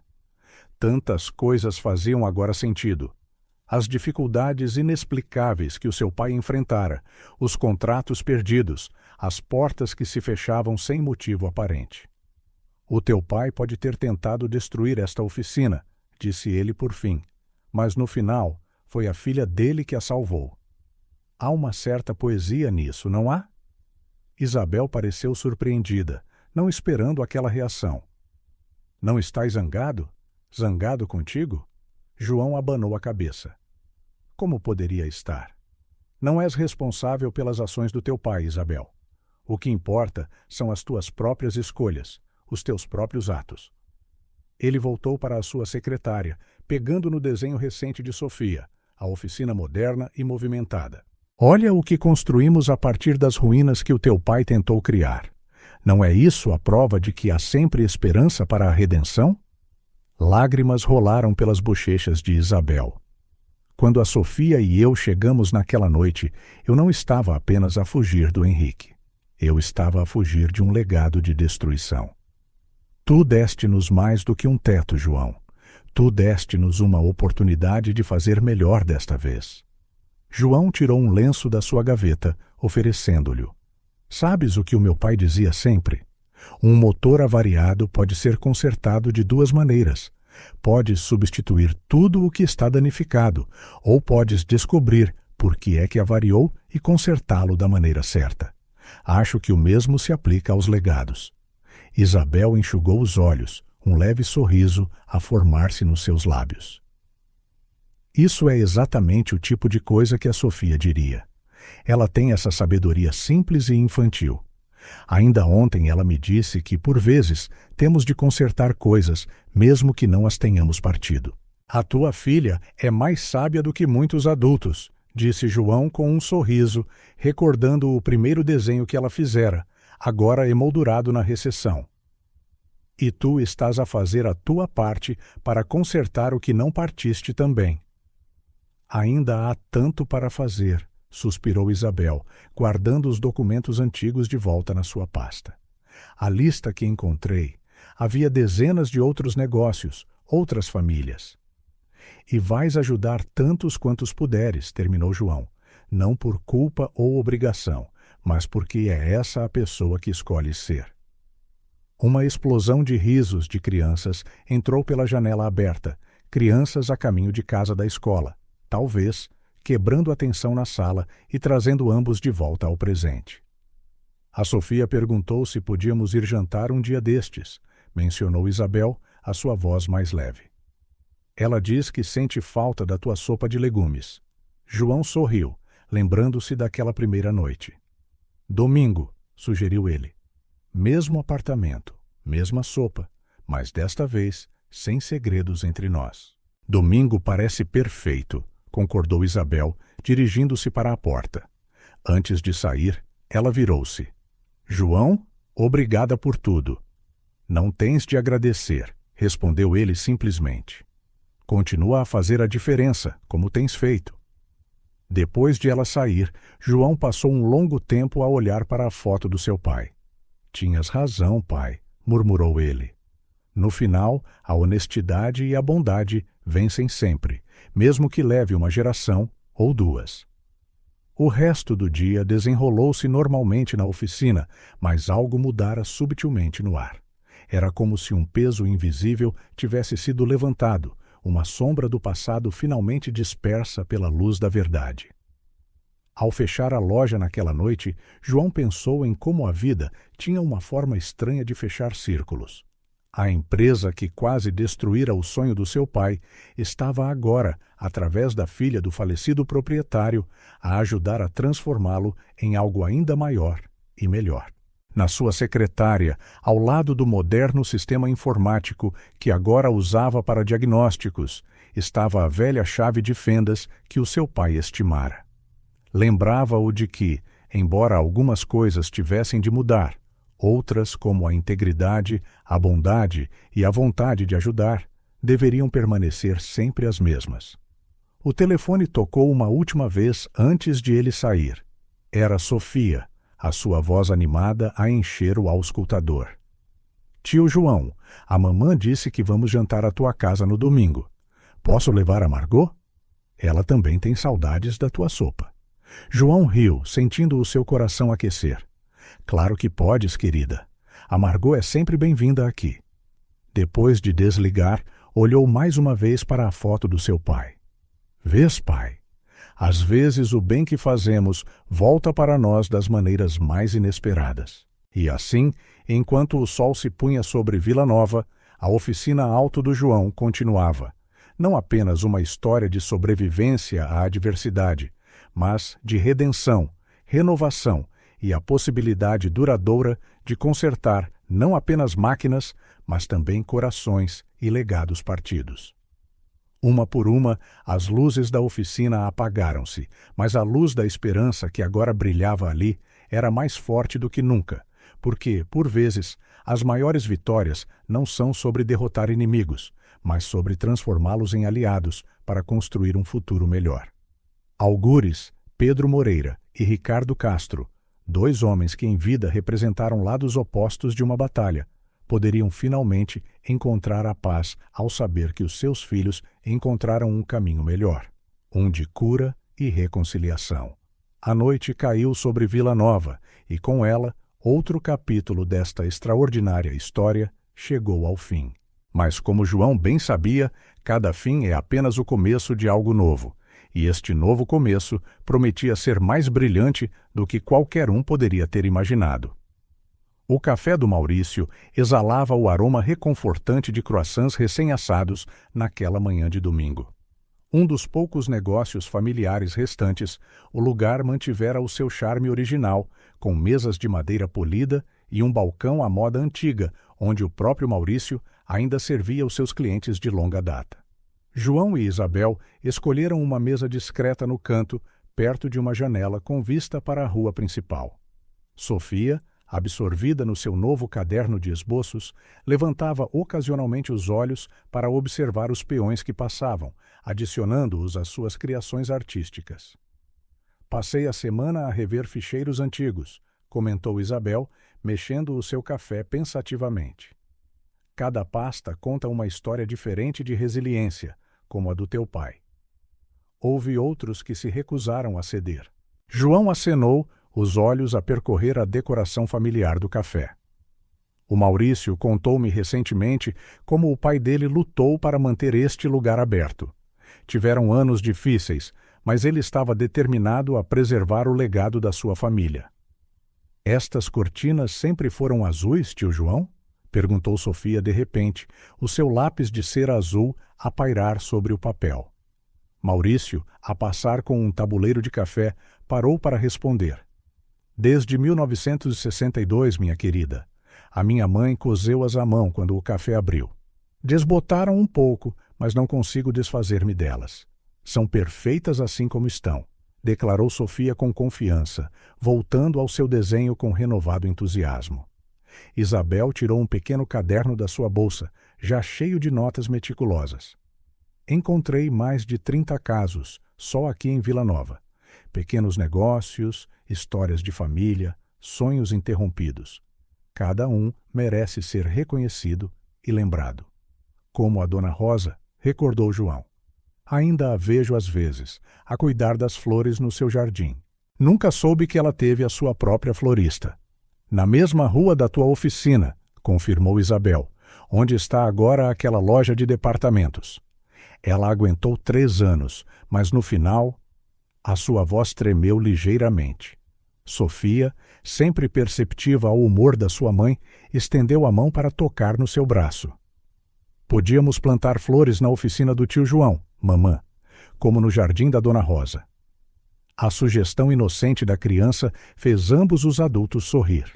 Sabes, Sofia, disse João, às vezes as melhores ideias vêm das observações mais simples. De facto, concordou Isabel, anotando algo no seu caderno. Estava a pensar muito em grandes gestos, compensação financeira, mas talvez precisemos de começar com ações mais pequenas e pessoais. Como abraços! Exclamou Sofia, deslizando o seu desenho para o centro da mesa. Nele, várias figuras coloridas abraçavam-se com pequenos corações vermelhos a flutuar à volta delas. A minha professora disse que os abraços são como remédio para a alma. João estudou o desenho, comovido pela verdade simples da sua mensagem. A tua filha tem um dom para ir ao cerne das coisas, Isabel. Às vezes, perdemo-nos em planos complexos quando as soluções mais eficazes são as mais simples. Estive a pensar, disse Isabel, examinando o seu caderno. E se usássemos os nossos recursos não apenas para compensação financeira, mas para reconstruir o tecido social desta vila? Os pequenos negócios são locais de encontro, centros onde a comunidade se forma naturalmente. Como este café, concordou João, gesticulando em redor. O café do Maurício não é apenas um lugar para tomar café. É onde as pessoas se encontram, partilham histórias, mantêm viva a memória desta vila. E a oficina também, tio João, interveio Sofia. Toda a gente conversa lá, até o Antônio, que é tão tímido. A sua observação provocou risos, mas também reflexão. João pensou em como a sua oficina evoluíra nos últimos meses, não apenas tecnologicamente, mas no seu papel dentro da comunidade. Precisamos de conhecer melhor a nossa vila, sugeriu ele. Visitar outros negócios, ouvir as suas histórias, não apenas as dos que sobreviveram, mas também as das famílias que perderam tudo. Isabel anotou algumas linhas rápidas. Podíamos começar um inquérito informal, identificar não apenas as necessidades materiais, mas as ligações perdidas, as redes sociais que foram quebradas. E fazer novos amigos, acrescentou Sofia, imersa em um novo desenho. A sua conversa fluiu naturalmente, ocasionalmente interrompida por Maurício a reabastecer as chávenas de café ou por um cliente habitual a parar para dizer olá. Cada interação sublinhava a importância dos laços comunitários que estavam a discutir. Quando saíram do café, a luz solar da manhã dera lugar a um brilho mais suave do meio-dia.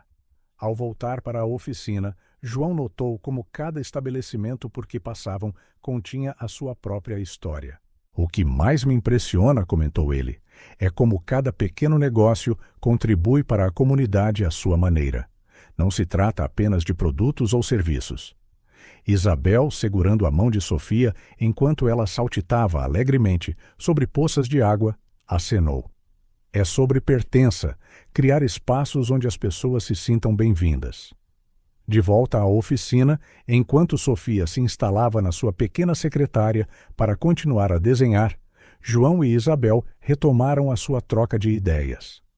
Talvez, ponderou João após um momento, precisemos de algo mais estruturado, algo que possa continuar para além de nós, algo que possa crescer com a vila. Os olhos de Isabel iluminaram-se de compreensão. Estás a pensar numa fundação? Exatamente, confirmou ele.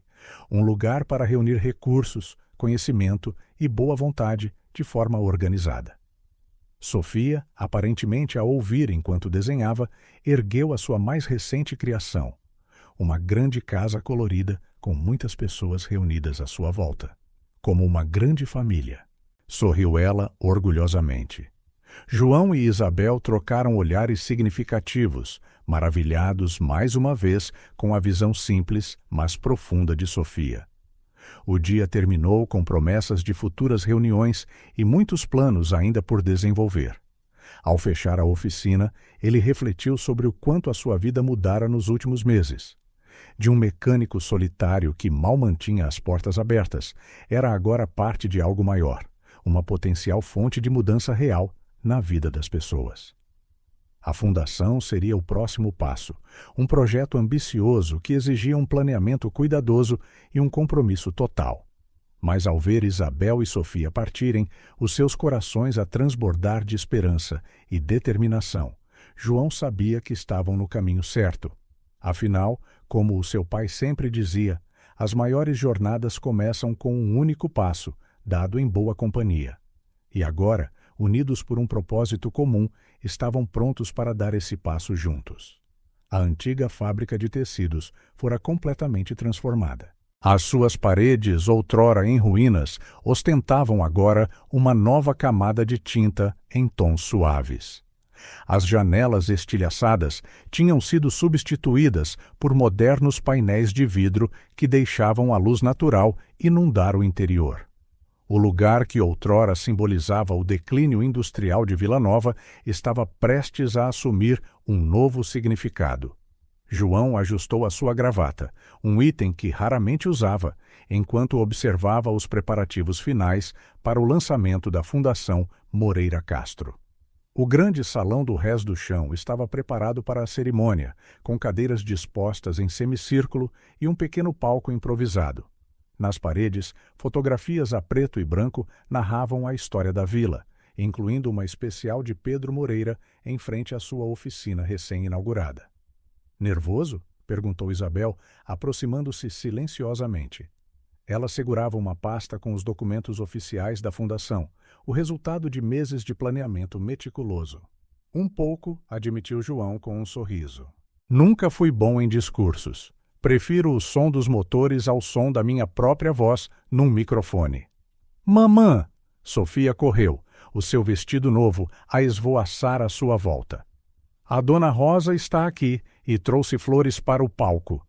Com certeza, a antiga florista entrou no salão, carregando arranjos deslumbrantes de flores cultivadas localmente. Os seus olhos brilhavam com uma alegria que João não via há anos. Ela fora uma das primeiras a envolver-se com a fundação, contribuindo não apenas com a sua experiência floral, mas também com a sua experiência de vida. Este lugar, comentou ela enquanto arranjava as flores, era onde eu costumava obter os melhores linhos para a minha loja. Quem diria que voltaria aqui, depois de tantos anos, para um novo começo tão bonito? A oficina Alto do João, agora a servir de centro de formação modelo da Fundação, tornara-se um símbolo das transformações possíveis. Jovens aprendizes não só aprendiam competências mecânicas, mas também estudavam princípios de negócios éticos e responsabilidade social. E Antônio, o primeiro estagiário de João, coordenava agora o programa de formação. Tio João chamou Sofia, puxando-o pela manga. Posso mostrar o meu projeto especial durante a apresentação? O projeto especial de Sofia era um grande mural que ela criara, representando todos os pequenos negócios locais que a Fundação pretendia apoiar. Cada desenho contava uma história: a padaria do Mourão, o café do Maurício, a antiga florista da Dona Rosa e, claro, a oficina Alto do João. Claro que podes, querida, respondeu João, despenteando-lhe o cabelo. Honestamente, o teu mural diz mais sobre a nossa missão do que qualquer discurso que eu possa fazer. Os convidados começaram a chegar. Proprietários de lojas locais, tanto antigos como novos, famílias que tinham perdido seus negócios em décadas passadas, jovens empreendedores a sonhar em começar algo novo. Cada rosto carregava uma história, cada aperto de mão carregava esperança. Clara, que se tornara indispensável para a organização da Fundação, recebia os participantes com a sua eficiência habitual. Marco movia-se entre os grupos, explicando os programas de formação e mentoria que seriam oferecidos. Está na hora, notou Isabel suavemente, tocando no braço de João. Ao subir ao pequeno palco, João sentiu o peso do momento. Percorrendo a multidão com o olhar, reconheceu rostos familiares e novos. Lá estava Maurício, que lutara tanto para manter o seu café vivo. A Dona Rosa, cujas flores agora enfeitavam o espaço. Sofia, sentada na primeira fila, segurando orgulhosamente o seu mural. Quando o meu pai abriu a oficina Alto do João, começou ele, a sua voz firme apesar dos nervos. Ele ensinou-me que um negócio não é apenas sobre lucro. É sobre pessoas, comunidade e fazer a diferença na vida dos outros. Ele fez uma pausa, o seu olhar pousando na fotografia do seu pai. Ao longo dos anos, a nossa vila viu muitos negócios familiares fecharem, muitos sonhos desvanecerem-se, mas também viu resiliência, coragem e, acima de tudo, esperança. A Fundação Moreira Castro nasce hoje não apenas como uma fonte de apoio financeiro, mas como um centro para a renovação da comunidade, um lugar onde as histórias do passado podem inspirar novos começos, onde a experiência e a inovação se unem para um futuro mais brilhante. Isabel juntou-se a ele no palco, a sua presença um conforto silencioso. Quando cheguei a Vila Nova numa noite de neve, continuou ela, encontrei mais do que abrigo. Descobri uma lição de bondade, de como um simples ato de generosidade pode desencadear uma onda de transformação. Dominada pela emoção, Sofia correu para o palco com o seu mural. "Olhem!" exclamou ela, segurando-o no ar. "Todas estas pessoas são a nossa família agora, todos juntos a fazer coisas boas." A espontaneidade da criança arrancou sorrisos calorosos e aplausos. A sua inocência e entusiasmo capturaram perfeitamente o espírito do que eles estavam a tentar alcançar. "A fundação terá 3 pilares principais", retomou João, agora mais relaxado. "Apoio financeiro e técnico a pequenos negócios, programas de formação e mentoria e projetos de revitalização comunitária. O mais importante será um espaço para conexão, partilha e reconstrução de laços." Quando a cerimônia oficial terminou, os participantes misturaram-se pelo espaço renovado, trocando histórias e esperanças para o futuro. João encontrou um momento tranquilo junto à janela, observando a vila ao sol do final da tarde. Já não um lugar de oportunidades perdidas, mas um campo fértil para novos começos. "Em que estás a pensar?" perguntou Isabel, aproximando-se com 2 copos de champanhe. "Em como a vida dá voltas inesperadas", respondeu ele, aceitando um copo. "Quem diria que aquela noite de neve nos traria até aqui?" Sofia apareceu entre eles, o seu mural agora pendurado numa das paredes principais. "A minha professora disse que, por vezes, temos de nos perder para encontrar o caminho certo." João e Isabel trocaram olhares por cima da cabeça de Sofia. Mais uma vez, a sabedoria simples de uma criança resumia perfeitamente a sua jornada. O sol começou a pôr-se sobre Vila Nova, os seus últimos raios dourados a entrar pelas novas janelas da fábrica. Um novo capítulo estava a desenrolar-se, não apenas para João, Isabel e Sofia, mas para toda uma comunidade a redescobrir a importância da união, perseverança e bondade. A Fundação Moreira Castro era mais do que um projeto de revitalização econômica. Era um testemunho vivo de como a bondade podia florescer nas circunstâncias menos prováveis, de como a redenção podia abranger gerações e de como um único ato de compaixão podia, de facto, transformar o mundo.